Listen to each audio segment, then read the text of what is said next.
that and more than that. So I'm a second-year psychobiology major, book club minor, I'm in a ton of pre-med organizations, and sometimes I do photography at the side.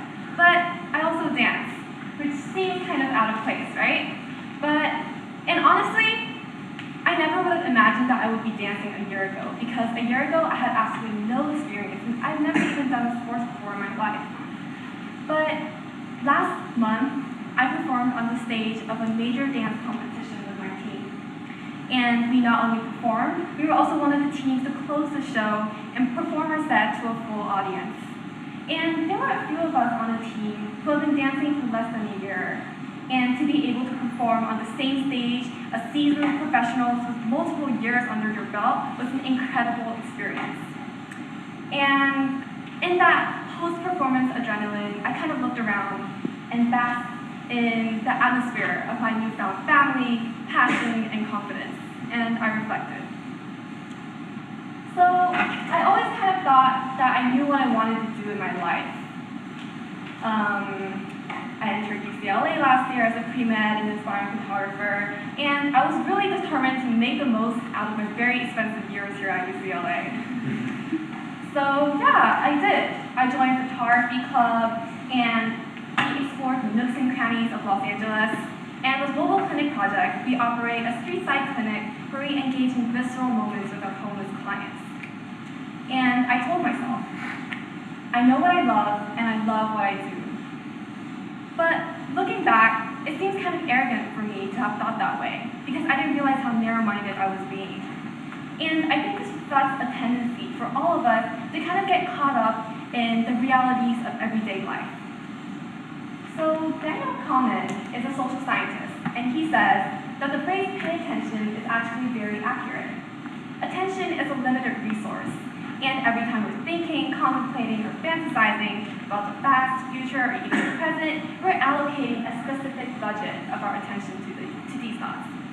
And our minds kind of get cluttered by all of these thoughts about the party last Thursday, the club meeting tomorrow, the midterm coming up in 2 weeks. And because our minds are so cluttered, we forget to step back and take a look at what the UCLA community has to offer to us.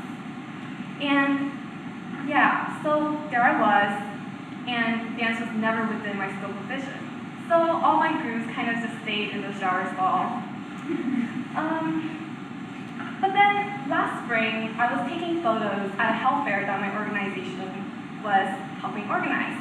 And I met Vincent, and he told me all about his visions for this new organization called Foundations Choreography for beginner dancers. And he was just really excited telling me about it and told me about the opportunity to take these new dancers on photo shoots, and I was like, yeah, I'd be down. So I joined the leadership of this new budding but ambitious organization, which has taken me further than I would ever have imagined. And so began my journey with dance. But first, I kind of want to talk a little bit about how I started learning a little bit more about the dance community here at UCLA. So our community here is pretty strong, and we have a lot of very active, competitive teams. But because the community is more geared towards experienced and competitive dancers, a year ago there wasn't really any space for beginners to go. And because individuals couldn't really find a home for themselves, this group of friends came together and they created their own, which was Foundations Choreography. And their mission was to create a space for beginner and intermediate dancers to grow, train, and challenge themselves. And so now, every single week, we hold workshops, and every quarter we have beginner teams directed by experienced dancers. And with Foundations acting as a bridge, there's absolutely no threshold for anyone to learn how to dance, to explore their body, and to kind of take a peek into what the dance community, like around the LA area, is all about. And today I kind of want to share with you the lessons I've learned on my journey with dance, and particularly about vulnerability, community, and discovery. So 1, vulnerability opens doors. People change through encounters, and these beginner teams facilitate these encounters. Everyone is incredibly different, but the one thing that links them together is their drive to step out of their comfort zone and kind of explore their body, do something they've never done before, and make themselves vulnerable. during dance workshops when beginners learn choreography, at the end, they split off into little groups and they perform for the rest of the attendees. And then during ciphers, everyone circles up and every single dancer takes turn going into the center to freestyle. And yes, it's incredibly intimidating, especially for new dancers. But this kind of vulnerability isn't a bad thing because it brings people together. Because it's an experience that we share and we support each other throughout it. So yes, vulnerability opens doors. And these dancers would spend hours practicing in a parking lot, and honestly, when they struggle together, it kind of enables them to reach new levels of understanding and compassion. They answer questions, and then new questions are asked, and together they kind of reignite the sense of awe that there's so much left to be discovered, not only about others, but also about themselves. And together, they're able to find a sort of balance among an unsettled heart, a curious spirit, and a profound peace in the everyday life of the rapid pace of the quarter system in this institution called UCLA. And these are some photos from photo shoots that I've taken. And this is a photo of beginner dancers auditioning for the first time. And this brings me to my second point. Vulnerability heals. So, dance is physically draining, but it rejuvenates you emotionally and mentally. When people go through moments of loss and disappointment, but they go through them together. And there's a certain strength and bonds that form in the face of adversity. And so they push themselves through all these experiences and moments, and they're always forced to think, to feel, and reflect, and there's never a stagnant moment, both metaphorically and physically. And science itself has shown that dance is good for you. Music-based therapy for autism, dementia, and Parkinson's has shown incredible success. And humans are naturally susceptible to music because it makes them want to move. And throughout history, people have always been dancing in groups. And there are two reasons why this is good for us. And yeah. The first reason is that I feel like most of you would know, physical exercise releases endorphins, which are hormones that help us feel pleasure.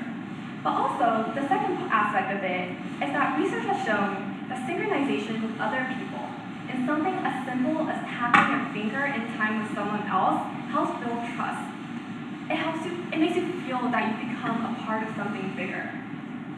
And I feel like we've all felt these fleeting moments before, when you say the same thing as someone else, or when your friends unanimously agree, or when the entire football stadium resounds with the UCLA chant. And these moments happen in dance all the time. 2 a.m. dinners, spontaneous pats on the back, we're all sweaty and gross and disgusting.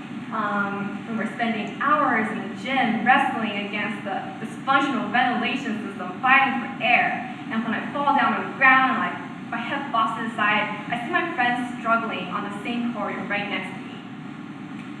And people go through all of this together, and in the final run-through, right before the big performance, there's this ubiquitous sense of unity and release when everything falls together.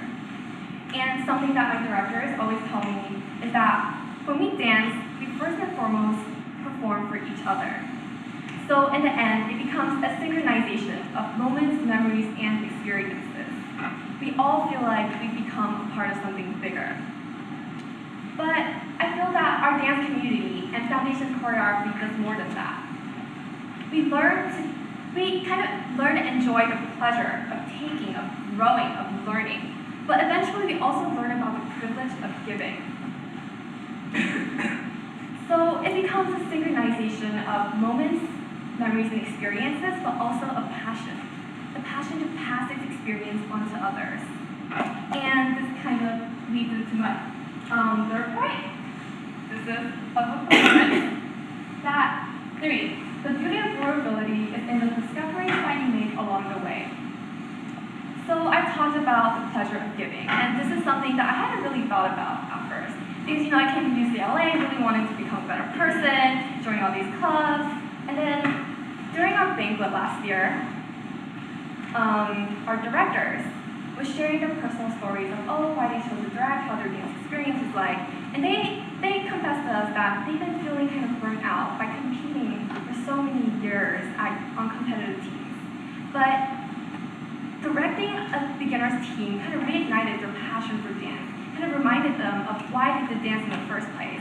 And this was only possible because they kind of gave back to the community through the process of giving.